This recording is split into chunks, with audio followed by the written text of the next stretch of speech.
Soy Samuel Pérez Millos, escritor y conferencista. Fui pastor por 40 años en la Iglesia Unida de la ciudad de Vigo, España. He escrito más de 50 libros de teología y este es mi testimonio. Samuel, llegaste a tus 80 años, luego de 40 años en el pastorado, te retiraste del pastorado ejecutivo. ¿En qué momento de tu vida ministerial te encontrás? En una etapa nueva, en donde siempre hay novedades y sé que Dios tiene un futuro, por lo que estoy tranquilo, expectante de ver lo que está pasando y lo que va a pasar. ¿Y hay indicadores que te ayudan a saber cuándo es el momento de ceder el lugar a otros al frente de la congregación? Bueno, si vamos a la Biblia tenemos un indicador que no se cumple nunca, que es que los levitas no podían estar más que hasta los 50 años. Yo superé con mucho eso, pero hay un indicador continuado.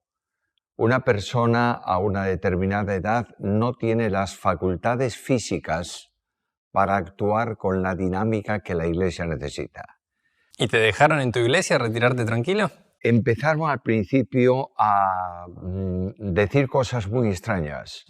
Luego fueron aceptándolo y después, al cabo de un tiempo, asumieron que era así. Pero me pusieron tareas en esos 2 años que tenía que realizar antes de concluir y me exigen que predique como mínimo una vez por mes en la iglesia y una vez por mes en cada una de las iglesias de los puntos de misión.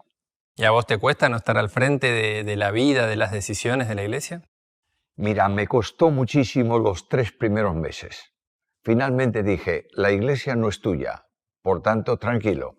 Y comencé a disfrutar de un periodo en donde voy y entro a la iglesia como un miembro más, me siento en un banco y escucho al que predica. ¿Y la gente te deja ser un miembro más o te siguen yendo a buscar a vos? Me siguen yendo a buscar mucho, pero lo hacen en consejos pastorales y cosas de ese tipo. Nunca intervendré en decirle a nadie lo que me gusta o no me gusta que el nuevo pastorado de la iglesia está haciendo. Y pensando en las personas que llegan a una edad de retiro y cómo es el quehacer de la iglesia actualmente, ¿no? ¿Crees que le da a las personas mayores un lugar merecido en cuanto al servicio? Creo que no, pero los mayores tienen algo que se gana con los años y es experiencia. Esa experiencia debemos utilizarla. No debemos asumir los caprichos de los mayores, yo tengo unos cuantos, esos hay que dejarlos a un lado, pero debemos abrir canales para que los mayores puedan decir lo que los jóvenes no saben porque no han vivido esa etapa de la vida de la persona. Y más allá de ese desconocimiento, o podríamos decirle también inexperiencia, ¿cuál es tu mirada sobre las nuevas generaciones? Creo que las nuevas generaciones están llamadas a algo que los mayores ya no pueden hacer y es renovar sin revolucionar. Y esto hay que enseñarlos, condicionarlos, orientarlos, guiarlos, darle Biblia para que asuman lo que es realmente la Iglesia y que entiendan que la Iglesia es una obra de Cristo, por tanto hay que tenerla y tomarla con muchísimo respeto. Hablando de generaciones, vos sos la 5ª generación de creyentes en tu familia.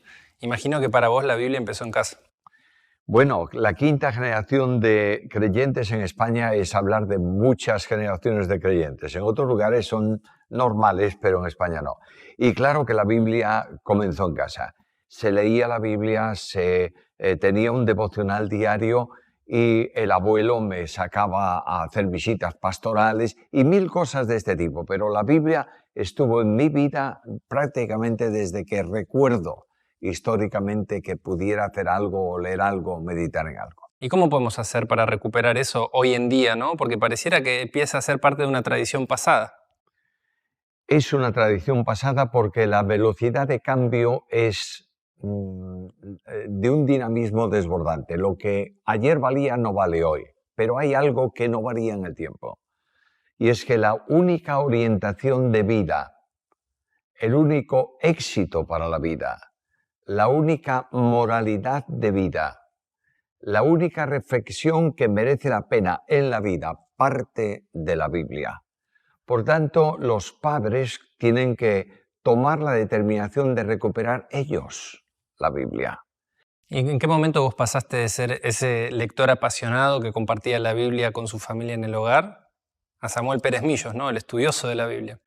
Bueno, el estudioso de la Biblia hay que inducirlo también, ¿eh? Nadie nace estudioso de la Biblia, no. Se le va orientando para esto. Y yo desde un chico pequeño, recibí a Cristo a los 6 años. Y el pastor de la iglesia fue el elemento, dicen los americanos, number one, para establecer mi interés por la Biblia. Él siempre tenía una pregunta que había que contestar con la Biblia, él siempre tenía una reflexión bíblica y él manejaba siempre la Biblia. Nunca dijo nada ni reprendió a nadie que no fuese con un texto bíblico. Por tanto, él despertó ese interés por la Biblia y una vez que lo despierta es difícil ya frenarlo. ¿Y cómo llega a tu vida la influencia del doctor Francisco Lacueva? Esto, habría que contar la historia del doctor Francisco Lacueva, pero dejémoslo ahí. Francisco Lacueva era uno de los, le llamaban en España, en el mundo católico, de los 5 magníficos de teología. Consultor vaticano.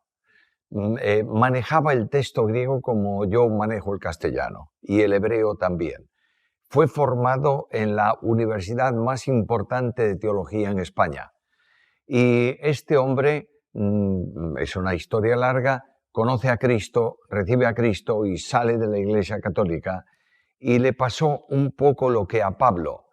Los católicos no lo querían y los evangélicos tampoco. Entonces, en cierta ocasión fuimos a oír una conferencia y por casualidad, digamos así, se invitaba al doctor Lacueva a predicar sobre un capítulo de Efesios. Y cuando yo escuché a ese hombre y la expresión técnica de la teología, pero al alcance de todos, dije, este es un genio. Y naturalmente hice todo lo que pude por conseguir que lo trajesen para un instituto bíblico que había en Galicia y cuando le dijeron a él si aceptaba este asunto, él dijo a la gente, ¿quieren ustedes una escuelita bíblica como la que tienen o un seminario teológico? Duro. Duro. Y claro, le dijeron, no, un seminario. Muy bien, pues en una semana nos vemos. Y en una semana él presentó el programa del seminario teológico. La primera matrícula eran 130 alumnos.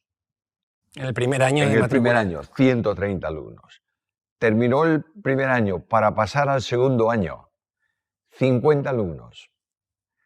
De segundo a tercero, 30 alumnos. Y en tercero no había ninguno. ¿Y por qué decaía tanto? No tanto porque estudiar teología con Lacueva y con el entorno que él ponía, profesores que se trajo y todo eso, él dijo al principio, teología no es una tontería, es una ciencia y hay que estudiarla.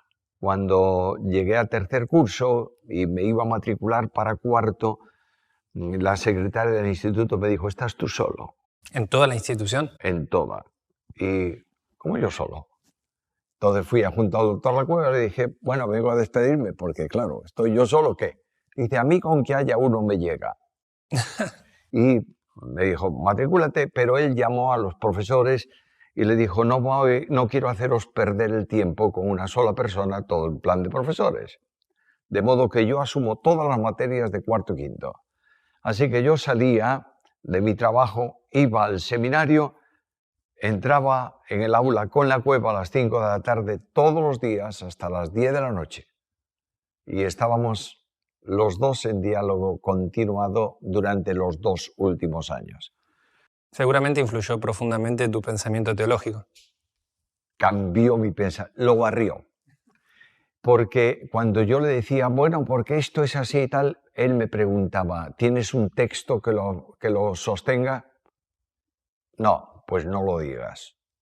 Y era un hombre con una reflexión bíblica tremenda, consideraba que la doctrina no secundaria, la general, podía tener interpretaciones, pero que la fundamental no había forma de moverla.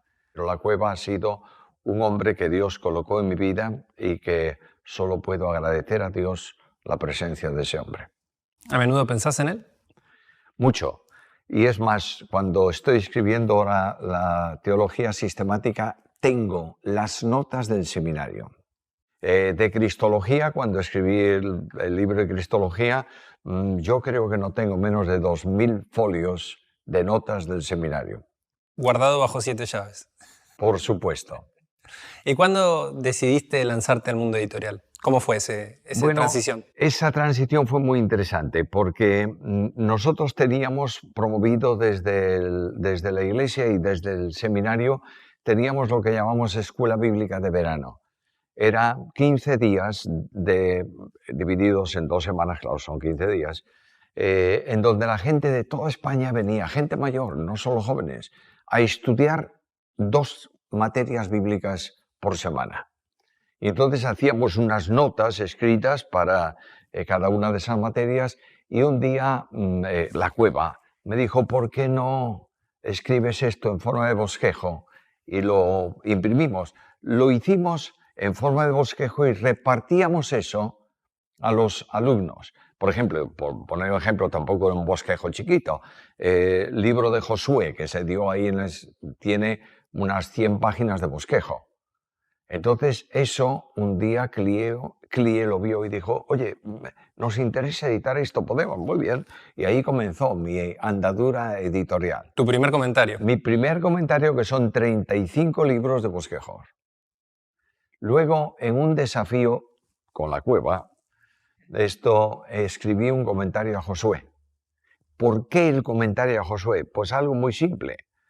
Porque yo estábamos estudiando y dando el libro de Josué, y yo encontré cosas extrañas en esos comentarios de Josué. Gente que se copiaba una a otra, gente que decía lo mismo sin haberlo analizado. Y un día fui a la Cueva y le dije, oye, yo encuentro aquí un problema muy serio. Y el problema muy serio es que Josué conquista Jericó, Josué es derrotado en Ai, Josué conquista Ai y después hace Ebal y Jericín, que son 2 montes que están en la mitad del... ¿Cómo es posible que vaya a hacer un Ebal y Jericín al monte Ebal y al monte Jericín y vuelva a Gilgal al día siguiente? Eso no es posible. Y claro, leí un libro, un comentario que decía el milagro de Dios, pero yo no creo en milagros que no son necesarios. Y la Cueva me dijo, pues tienes razón, no lo había pensado.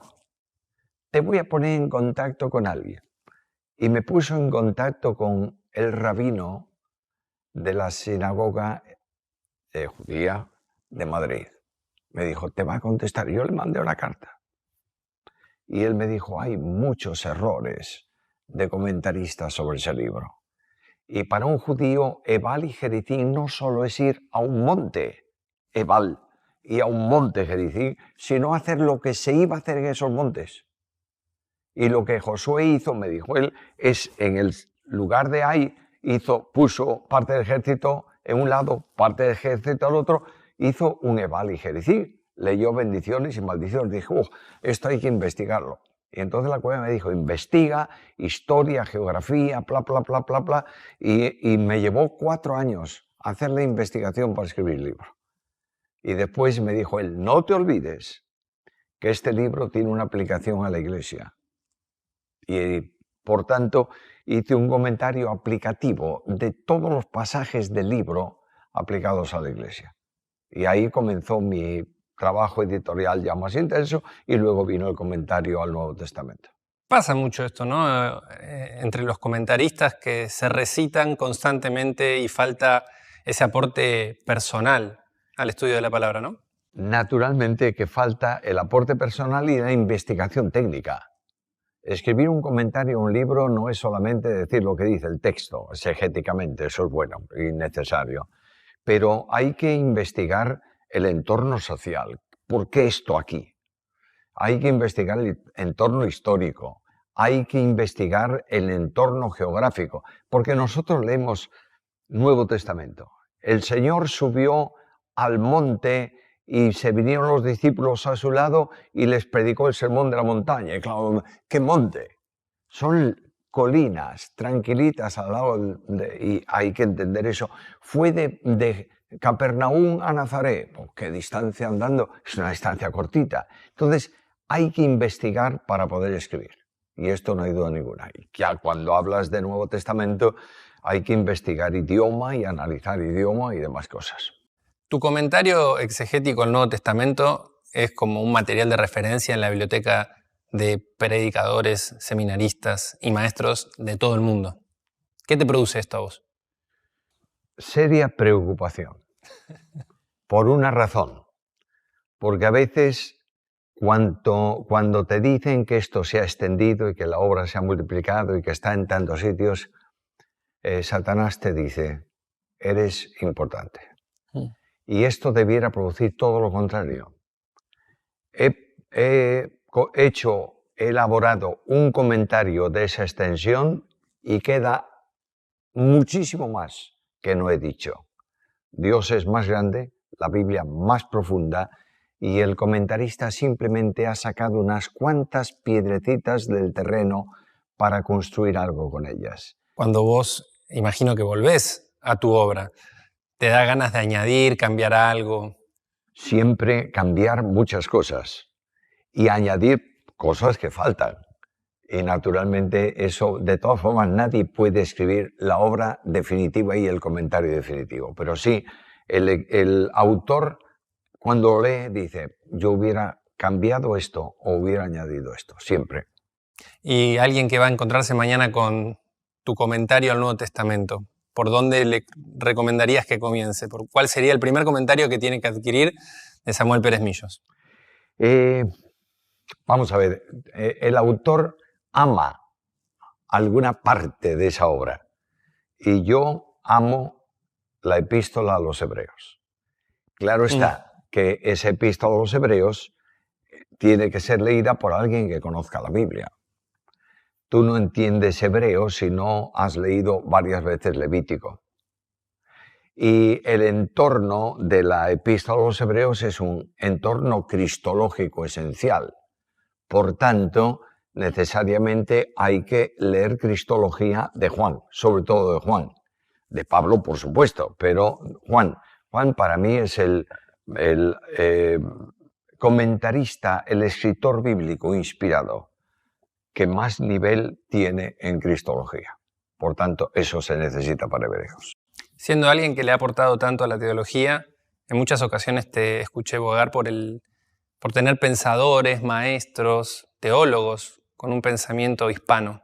¿Por qué es así?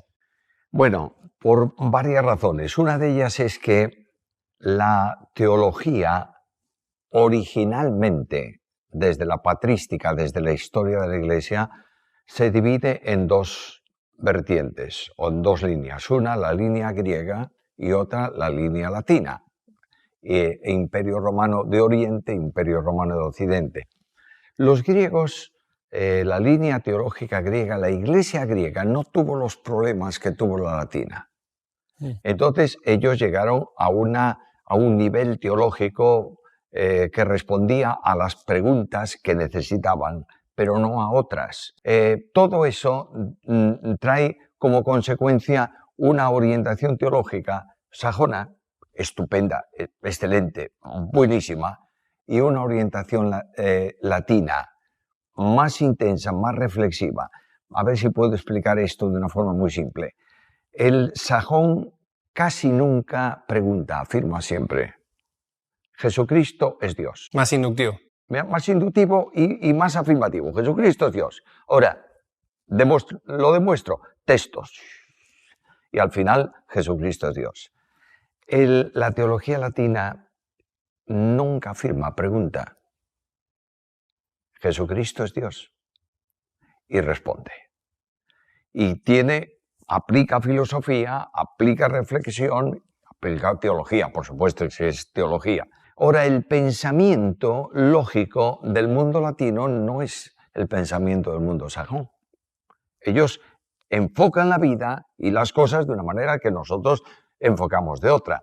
Por tanto, cuando se aplica esto a la teología, el latino depende mucho de esa ideología y tiene que asumirla y entenderla y casi trasladarla a su entorno, cosa que el sajón no está muy dispuesto a hacer.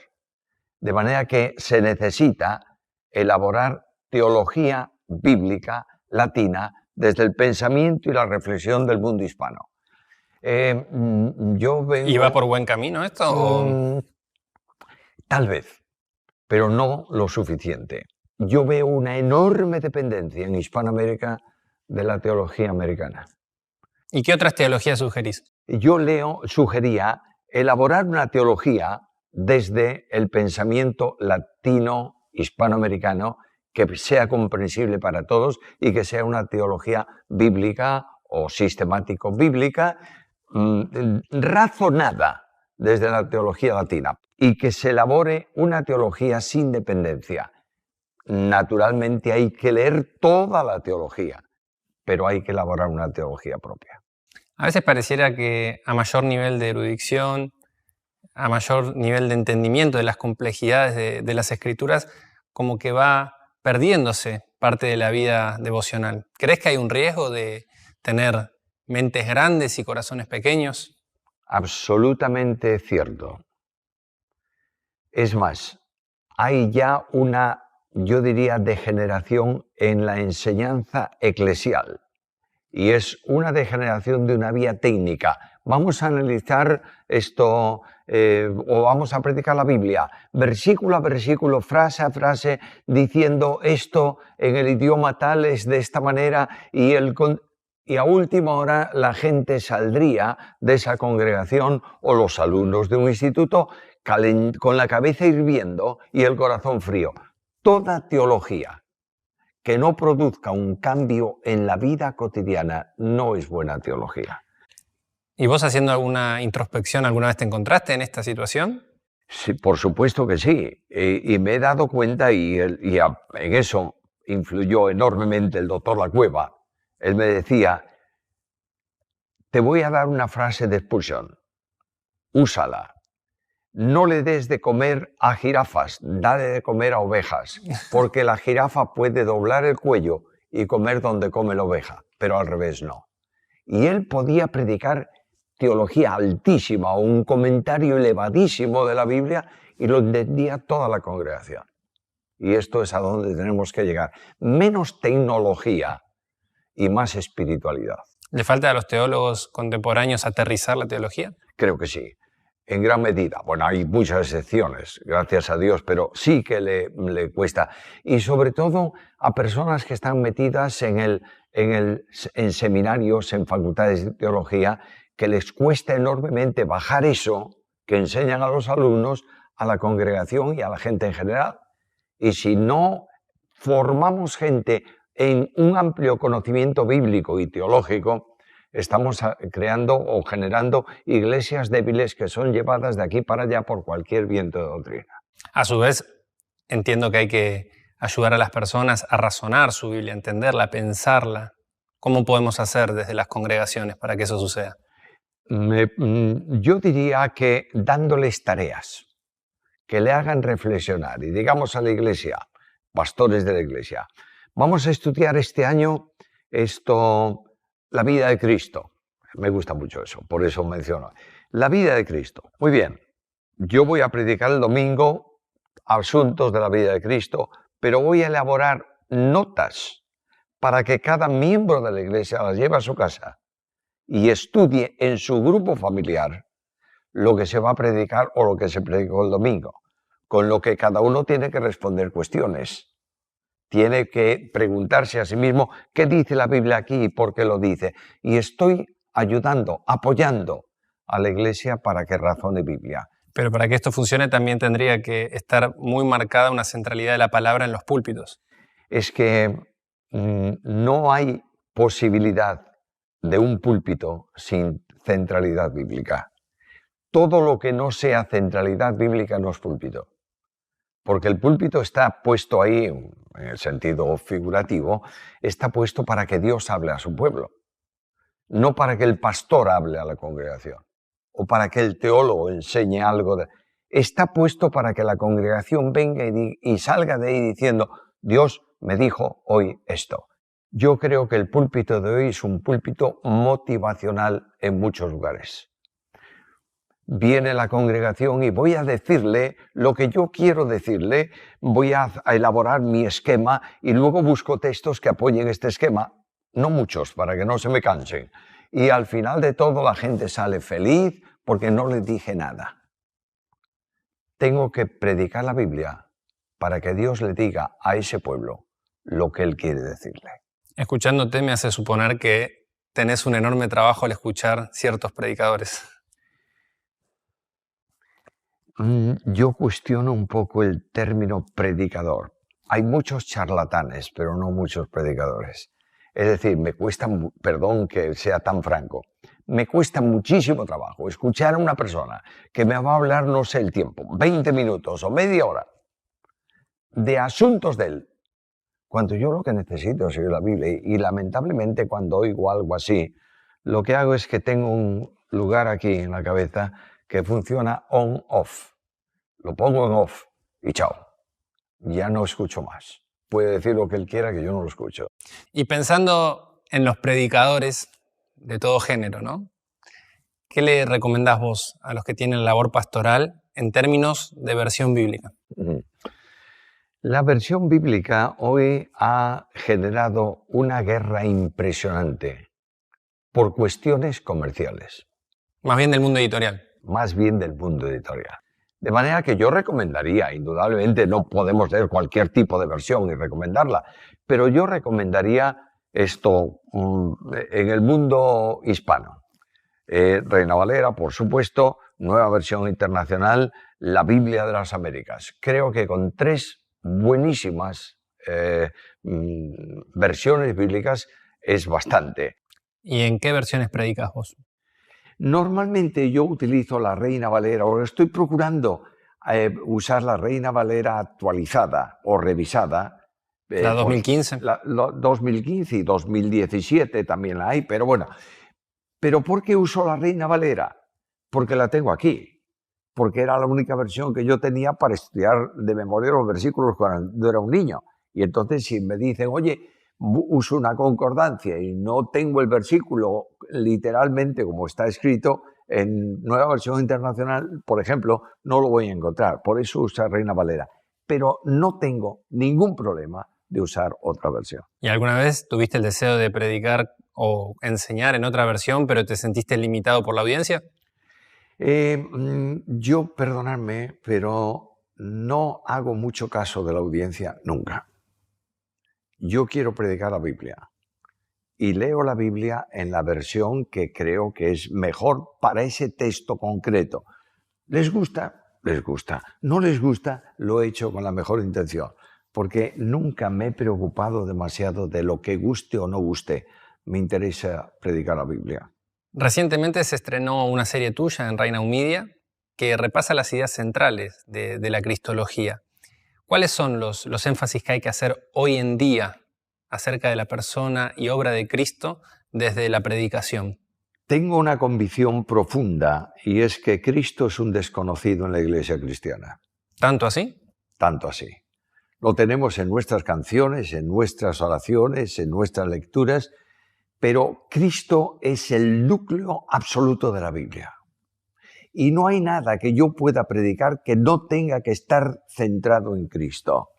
Y no hay ninguna exhortación que yo pueda hacer que no debiera ser como la que hubiera hecho Cristo. No hay ningún aspecto de vida cristiana que no esté en Cristo. Por tanto, la cristología, el núcleo de la Biblia y la razón de la profecía debe ser recuperado urgentemente en la Iglesia. ¿Y cuál es la importancia de la cristología si pensamos en la Iglesia y en la vida del creyente? No hay ninguna cosa que un creyente haga que no esté tomada o no deba estar tomada de Cristo, porque el propósito de Dios es que seamos hechos conforme a la imagen de su Hijo. Por tanto, la razón de la vida cristiana es Cristo y la cristología tiene que estar presente, sobre todo, en la aplicación sistemática de la Biblia. Próximamente se va a estrenar otra serie tuya, producida originalmente por Reina Media, acerca de la Última Cena. ¿Qué nos puedes adelantar de esa producción? Es la reflexión sobre la enseñanza más profunda que Cristo tuvo en todo su ministerio. La hace en las horas, pocas horas, reunido con los suyos. Les enseña acerca de la salvación, cómo se puede ser salvo, les enseña del compromiso de restaurar al hermano caído, tan necesario en nuestras iglesias, les enseña de no exagerar proyectos y propósitos, les enseña el modo de orar, la dependencia de Dios, en fin, es un verdadero tesoro de la cristología que se produce al final de la vida humana de Jesús aquí en la tierra. Estamos llegando al final de la entrevista y pensaba qué es lo que este Samuel a sus 80 años le podría decir a aquel Samuel a sus 30 y tantos que comenzaba el ministerio pastoral, a escribir sus comentarios, sus apuntes. ¿Qué le dirías? Le diría, hay muchos años por delante para una experiencia de humildad, de modo que baja de donde estás y sitúate más abajo, porque Dios resiste al soberbio y da gracia al humilde. Primer consejo. Segundo consejo, no se te ocurra predicar nunca nada que no sea Biblia. Y tercer consejo, o vives a Cristo o eres un fracasado en el ministerio. Y con esas tres propuestas, creo que Samuel Pérez Millos hubiera hecho muchas más cosas, hubiera tenido menos fallos y hubiese sido más rico espiritualmente hoy. Samuel, ¿cuál es tu testimonio? Mi testimonio es muy simple, lo digo con palabras bíblicas, porque para mí el vivir es Cristo. Muchas gracias, Samuel.